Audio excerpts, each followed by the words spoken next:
You're listening to the 224th edition of the Bitachon podcast, and we're going to continue the passuk in tehillim in Perek Kuf Lamed Aleph, passuk Gimel. Psalm chapter 131, verse 3. Yachel Yisrael el Hashem, me'ata ve'ad olam. We're used to the passuk Yachel Yisrael el Hashem ki Hashem ha'chesed v'arbei ma'afedus, which we mentioned last time. But the passuk in the next chapter in tehillim says, hope to Hashem from now until forever, which sounds like Dovid Hamelech is saying that it's a good midah to have, you should always use it.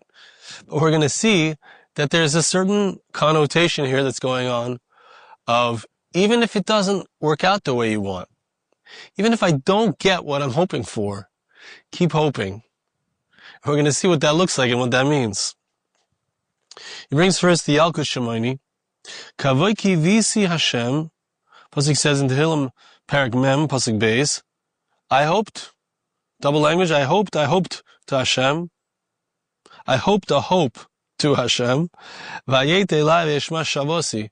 Hashem turned towards me and he heard my call. Zeh shemar hakasav, Omer b'yamahu, hinei Elokeinu zeh kivinu lo v'yoshienu. So the passuk is saying that sometimes our experience is that we hope to Hashem, and that which we hope for is indeed fulfilled. Hashem comes and He saves us. The one that the hope that we had is fulfilled.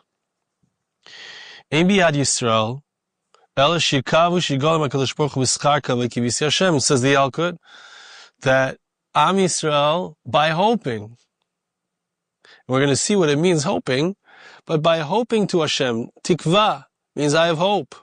I believe that Hashem is going to help me. The schar, the reward for my hope, is that Hashem saves me. It's very interesting. It's kind of like a circular thing, that if I don't have hope, so then Hashem might not save me. Well, why is Hashem saving me? Because of my hope. Well, how do I know that I can have hope? I know that I can have hope because I believe that Hashem is going to save me. So it's kind of round and round. To save. So how do we know that it's in the merit of our hope that Hashem saves us? Pasuk says, in Eicha, Toiv Hashem l'koivav. Hashem is good to those who hope to Him. That means that there's a prerequisite for us to receive Hashem's good, and that is that we got to have a relationship with Hashem. We have to be talking to Hashem. We have to be asking Him for help. We have to be hoping inside of our hearts, thinking of Hashem. Hashem's going to take me out of this. Hashem's going to save me from this. Hashem's going to make the situation better. V'aymer, pasuk says in Zechariah, Perek Tes Yud Beis, Shuva libitzar and asirei hatikva. Come back to bitzaron. I'm not sure what this word means. It might mean that you don't have what you need. I'm missing what I need. Come back. I'm not sure exactly what the word means, so I'm not going to translate it. But the pasuk refers to the Jewish people as asirei hatikva, which means that we are bound. We are bound to hope. There's a word in Hebrew, asir todah, which means gratitude, but it really means I am bound to thank. I must thank. Asir todah, I must thank you. You've done something good for me. I have gratitude. Asir tikva means I am bound to have hope. I must have hope. I have no other choice. Right? Am Yisrael, perhaps amongst the nations, is the nation that had the most challenges throughout its history. So we are bound to hope. We have to hope. Shema Toimar. If you'll say Avar Katsir Kolakayitz, the Katsir, the time of harvesting has passed, and the time of gathering in the items from the field has finished. We didn't get saved. We're expecting a miracle. We're expecting a salvation. We're waiting for Beis HaMikdash. We've been here back in Eretz Yisrael. Hashem brought us back. He was nata. We asked Him to bring us into our boundaries. We're in our boundaries. We're in the boundaries of the land of Israel. 7.7 million Jews strong. But it says that you're supposed to bring us back to our land, and then we're going to bring the karbanos. What's with the second part? Right? It doesn't feel like we've gotten there yet. We haven't. And it seems like the time has passed. Kavi el Hashem, chazak b'yamis libecha v'kavi el Hashem. Hope to Hashem. It didn't work out. Strengthen your heart and hope to Hashem again. Kavi el Hashem, tikva achar tikva. This is such an important yesod. It doesn't seem to work out the way I wanted it to. The Mashiach doesn't arrive at the moment that I say it's supposed to. I've guessed too many times.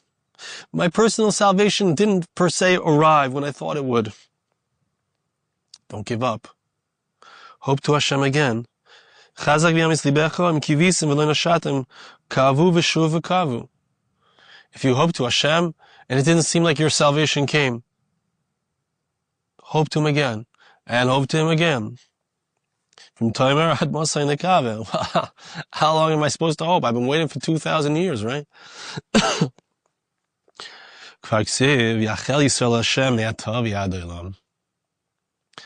passuk already says, and that's our passuk, hope to Hashem from now until forever. Just keep hoping to Hashem. And I think, in thinking about this, like, what's the for? I'm saying, what? I'm supposed to keep waiting? I'm supposed to keep hoping? It didn't come. It's not coming. 2,000 years. When's Mashiach going to arrive? When's the Beis HaMikdash going to be built? It seems impossible. You would have asked a Jew 100 years ago, is it possible for us to have Eretz Yisrael as a Jewish country again? They would have said it's not possible. Might have been a few dreamers, but a lot of world events seismic shifts had to occur in order for there to be a Jewish country as it looks today. So Beis HaMikdash in 100 years from now, not a crazy thought. But it sometimes seems like our salvation's not going to arrive. Hope to Hashem again. Hope to Hashem again. And perhaps it's not about getting what we want. Perhaps, at least in this passuk, the passuk is telling us, hope to Hashem. It's about hoping to Hashem. It's about hoping to Hashem. Every time I hope to Hashem, it has in the hoping, in the wanting, in the seeking, in the trying to connect to Hashem, in the trying to get what I want. It's not about getting what I want. It's about connecting to HaKadosh Baruch Hu. That's why Hashem, hey, it's like the carrot and the stick. The animal doesn't ever get the carrot. Maybe at the end he does. But the point of the carrot is to draw that animal along. Hashem is drawing us along, not to be mean. Hashem is drawing us along so that we have a relationship with Him, so that we're moving, we're connected to Him, we're hoping, we're seeking. It's about the seeking. And listen to the Hemshech here, the Radak. He brings the Radak.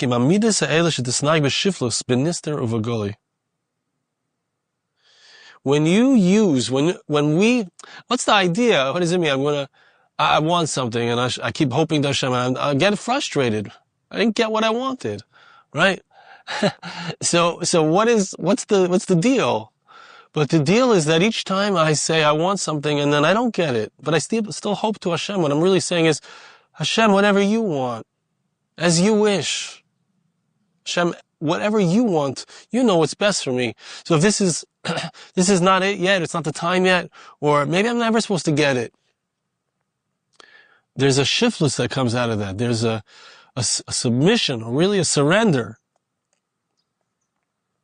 When a person is misnai, when a person behaves with shiftless, a lowliness, it doesn't mean like I think I'm nothing. It means that I submit myself to HaKadosh Baruch Hu and His will, b'nistar uv'galei, whether it's in public or whether it's in private. Lo yigba libcho laharim v'neflois. I don't raise my heart. I don't get fat-headed. Laharim v'neflois. I'm not sure exactly what this means, but maybe it means that I don't have an expectation of miracles and wonders. It's a little contrary to perhaps the Bitachon of the altar of Navardik, which is like, yeah, you can expect whatever you want. But here it's a different idea. It's saying, there's a power in not expecting. There's a power in accepting whatever Hashem has in front of me, whatever Hashem wants from me. There's a shiftless. And you know, we can talk about things from one extreme to the other of expecting. There's a certain bittul in having an absolute confidence that I'm going to get what I want. I'm going to get what I want from Hashem. There's a certain feeling of bittul. I can't explain it. It's a feeling. And there's also a certain feeling which is a similar feeling in being in a space of whatever Hashem wants. That's what's right for me. If this is what Hashem wants, I accept it. It's a different kind of bittul. Each of those places is the place where Hashem is, so to speak. Each of those places is where Hashem is. Yachel Hashem. It's almost like in order to get what I want, I need to not want what I want. Or I need to be in a space of wanting and not wanting at the same time. It sounds ridiculous. I need to be in a space of whatever you want, Hashem. And then I can get what I want. That's what it says. But I don't know about you, but I can relate to it from experience, this kind of contradiction inside of ourselves. Brings it from Mili de Avos. Umeiser el Kol Yisrael. Dovid Hamelech is giving a message. Musar el Kol Yisrael. It's a musar, it's a message, it's a spiritual teaching that King David is telling the entire people of Israel. Shirak yiyachlu el Hashem levadoi. Leilatzmei klal ukal. Only depend on Hashem, not on yourself at all. At all. From now until forever. Inyanehu ki adam hoylech b'derech kazeh v'chinas gemul. The concept here is that a person goes in this path in an aspect of gemul. She'ein lei metzius klal. As b'seif HaKadosh Baruch Hu Mashiach. If a person is going through his life understanding that there's a good thing that Hashem wants to do for him, Hashem wants to provide for him, Hashem wants to give the person what he needs, and there's no other reality except for Hashem. So then, in the end, what happens is Hashem saves him with bechinas Midbar Matana. Says the Mili Da'avos that there's an aspect here of Midbar Matana. Midbar Matana is a passuk talking about the 42 different locations, stops that the Jews made in the Midbar, in the wilderness, in the 40 years. And one of them is called Midbar, which means wilderness. And then they got to a place called Matana, which means gift, literally. And then they went from Matana to Nachliel, which is, the word Nachliel means the inheritance of Hashem. And then from Nachliel, they went to Bama. The next place was called Bama, which means raised up. So he says that there's an aspect of Midbar Matana. Midbar is a wilderness, it's a place of hefker. It's a place where it's ownerless. And when a person really in the wilderness, you don't have any existence. You can't survive there. In a midbar, in a desert, there's nothing to drink, there's no food, there's no existence. When a person makes themselves like a wilderness, like a desert, which everyone tramples upon, which means to say, I completely give up my ego. Now, obviously, it's a very high level, but I completely give up my ego. We could talk about it in terms of what I ask of Hashem. I give up what I want. So whatever you want. And in my relationships with others, I'm a vater. My wife wants it to be a certain way. I want it to be a certain way. I give it up. I give it up. I let myself be trampled upon, so to speak. In Israel, the worst word you could use is a friar, to be someone who lets themselves be trampled on. But in Yiddishkeit, it's not true. It is a maila to allow ourselves to be mevater, to give up my ego. Obviously, we don't want to do it in a codependent way, but there's a maila to being, and we all know the people who know how to be mevater. That's the person who knows how to give up what they want. that person merits to have Torah, which means to say, that person merits a revelation of Hashem in his life. Matana, the Torah is given to him as a gift. When a person lets go of his ego, so inflows the Torah, inflows Hashem's will, inflows Hashem's light into their life. And what happens after Matana? They get to Nachliel. They get Hashem in their life. They inherit Hashem. And then they get raised up to the Bama. A Bama is a raised up place. What happens to Moshe Rabbeinu? Moshe goes up to Hashem. He goes to receive the Torah. He's raised up, spiritually raised up. He doesn't have to eat there. He doesn't have to drink there. He's raised up. But there's a danger when you get to that place of raised up. There's a danger that I'm going to lift myself up. I want to be honored. Look, my Torah. Look what I've accomplished. Look at all I know. Watch out. Where do they go next from Bamas? They go to the guy, which means the valley. They go to a place of humility.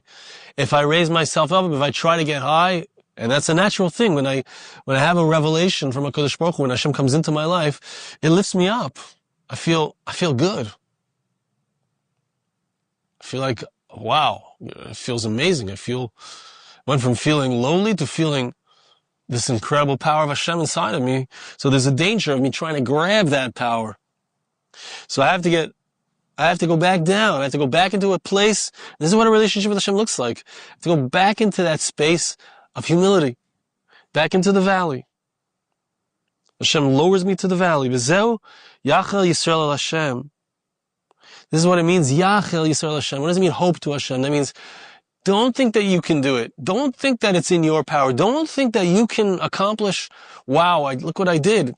No, every time there's a spiritual accomplishment, a spiritual salvation, I gotta go back into the space of wanting. Yachel Yisrael Hashem. Remind myself where it comes from. It's from Hashem. Remind myself, because otherwise I'm gonna end up in a place where I'm desperate again. But it doesn't have to be desperate. By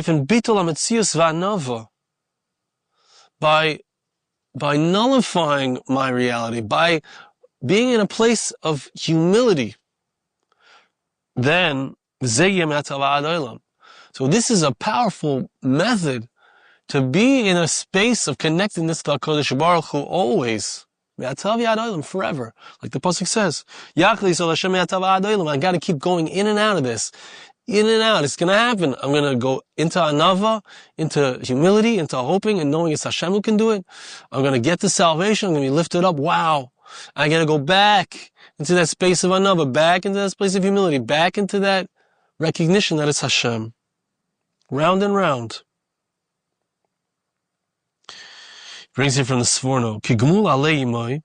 The passuk before says, the Dovid Hamelech says that he was like a child, like a baby, suckling from its mother. A baby is waiting and hoping the mother's going to give the milk that it needs. It's hungry. He might not get it. He doesn't know when it's going to come. He doesn't know when the mother's going to hear him crying. He doesn't know when that milk is going to arrive. But he still says, hey, he starts to cry now. He hopes for it. He's waiting for it. The Hamelech is saying, I'm going to wait and I want my salvation, even though it didn't come or it may not come exactly when I would like it to come or when I think it's going to come. And so I said, let the people of Israel hope to Hashem. In the same way as Kigmul alei imoy, like a baby who doesn't know when that milk is going to arrive, but I'm hoping for it anyway now. I don't know when it's going to come, but I'm hoping already now for it. I'm hungry. There has to be a hunger for Hashem's salvation. I don't know when it's going to come, but I'm already expecting, I'm already waiting for it, I'm already hoping for it. Don't try to figure out when it's going to happen. Interesting. We're not supposed to be machashev v'saketz. We're not supposed to try to figure out when that salvation is going to arrive. Oh, it's going to be tomorrow. Oh, it's going to be next week. Oh, I know when Hashem is going to help me out. I think I know when it's going to happen. I can see it happening. Don't try to figure it out. Be in the process. It's kind of the message here that underlies all these ideas. Be in the process. It's about the seeking. It's about the desire for Hashem. It's about the connecting to Hashem. That's the Sforno. Rav Avram and Ramuch says as follows, hope to Hashem from now until forever.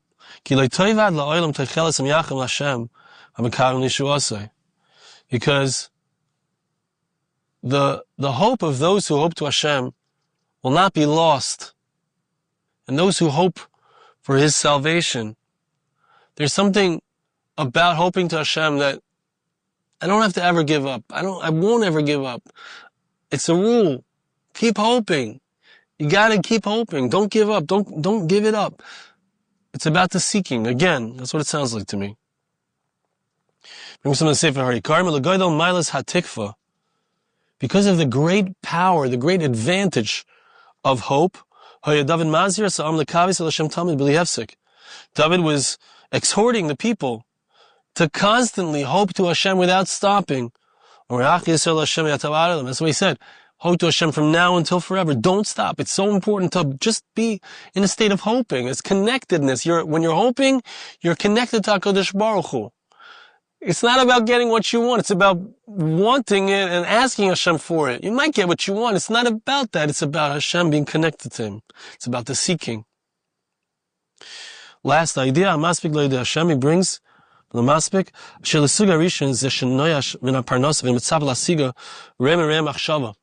person has a bad thought. It's a really bad thought. I don't know how I'm going to ever make money. I don't know how I'm going to get the money I need for my rent, for my phone bill, for my electric bill, marry off my kids. How am I going to get the money? That's a terrible thought. That's an incorrect thought. What? You don't think Hashem can have compassion on you? He gave you a certain amount of needs, electricity. You're going to have the money to pay your bill. It's going to come. Hashem, don't give up. Hashem is compassionate on us. Right? It's very important. We are exhorted to make sure that we hope to Hashem. You can't ever give up. We can't have that bad thought that you're not going to get our needs met. Dovid Hamelech says it this way. Hope to Hashem. Strengthen your heart. Hope to Hashem. Don't give up. Hashem's going to give it to us. Don't allow ourselves. We can't allow ourselves to fall into negative thoughts. He brings finally our passuk. Hope to Hashem, O people of Israel, from now until forever. Thank you so much for listening. See you again next time.